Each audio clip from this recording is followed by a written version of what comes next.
My name's Dick Mejchar. I live on Vernon, Marsh.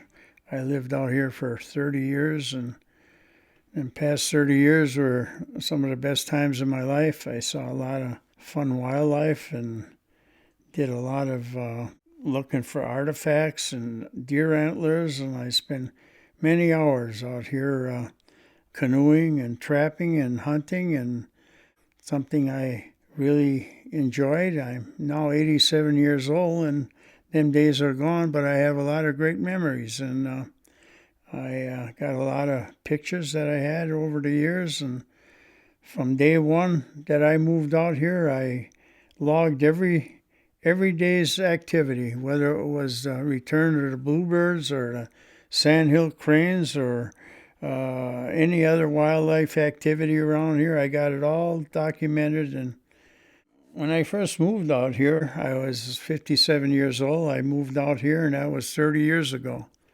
I worked for 38 years for the forestry department. I was a heavy equipment operator, and then I went into doing landscaping, and I worked for the city of West Dallas, and I landscaped a lot of their buildings and boulevards and everything. And then as a part-time job, I worked for McKay Nursery for about 20 some years, just part-time. And so that was always my life, landscaping and gardening. And my yard, you might say, shows it. I have a lot of nice trees that I raised, all my trees from seedlings. And when I bought this place, it was a cornfield. There was nothing here.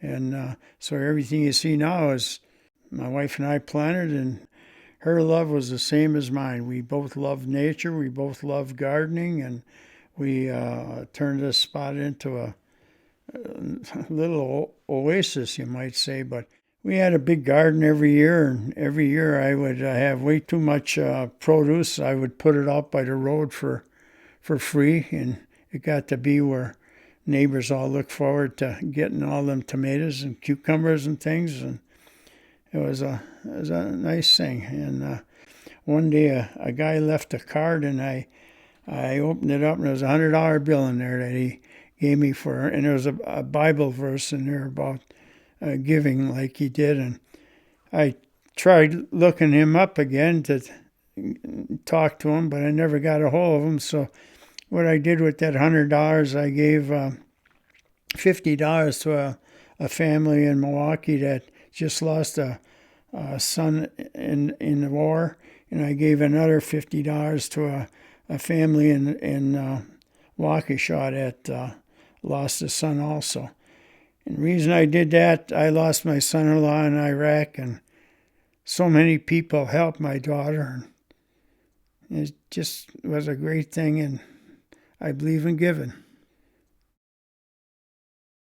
We bought this land, like I say, 45 years ago, and it was a cornfield at that time. And her and I spent a lot of good years out here. We had our own snowshoe trail here right out of our yard into the marsh, and we did a lot of cross-country skiing where we would go about, I'd say, 3/4 of a mile through the woods, and then we'd hit the Fox River.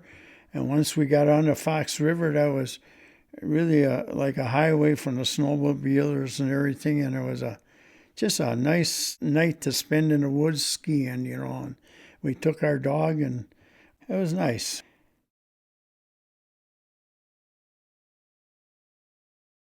When I built the wood duck houses, they're built about, with the hole about 18 inches above the floor of the house. I had as many as 5 wood ducks nesting here at one time. Each wood duck would have about 15 eggs that I'd monitor. And you had to have it where you could open the house and clean it each year. And inside that door, you'd have to put a screen so the baby wood ducks, when they hatched, they could make their way out of the house by putting their little toes in that screen, and then they'd jump out. My wife and I would sit in the kitchen there, and we were fortunate enough to watch one time the mother wood duck jump like 15 feet off the ground and never hurt themselves, and then she'd walk away with the ducks, and I'd never see them again. But this time of the year, when it warms up, a lot of my houses are being used by owls. And you can see them during the day. They sit with their heads right by the hole of the house, and how fun. Yeah, I get a lot of nice rewards from the work I put into that.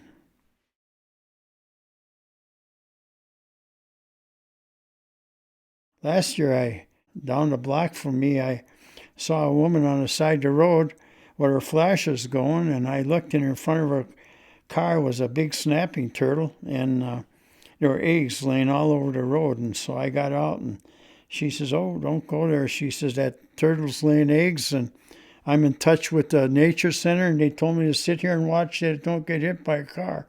I says, "Too late." I said, "That's the reason that eggs are coming out of that turtle is she was already hit by a car, and their eggs were coming out." And I picked up 25 eggs, and I took them home and put them in my garden in a fenced area, and put them down about 18 inches deep, and covered them up again. And we looked online, my wife looked online, and she said that 91 days the eggs were going to hatch.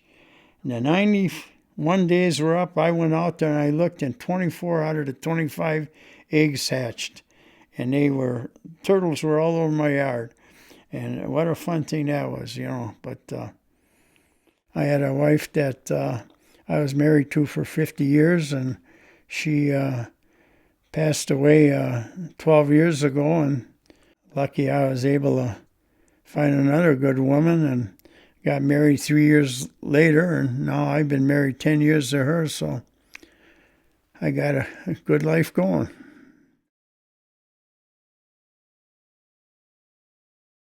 My first start of arrowheads was probably 75 years ago when I was about 12 years old.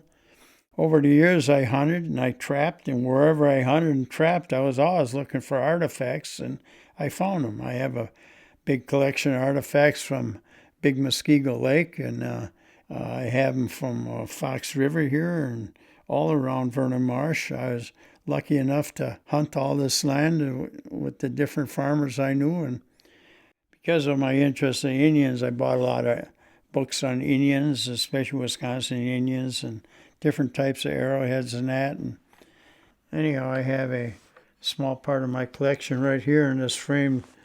These particular arrowheads I found on Muskego Lake. The reason I kept them separate is I have a very rare trade axe made by the white men, traded to the Indians for furs and whatever, and that's my best find, I might say. And I got a nice collection of arrowheads, and I don't know, that was my fun, and my family and I enjoyed that over the years, and I got memories there that'll be forever.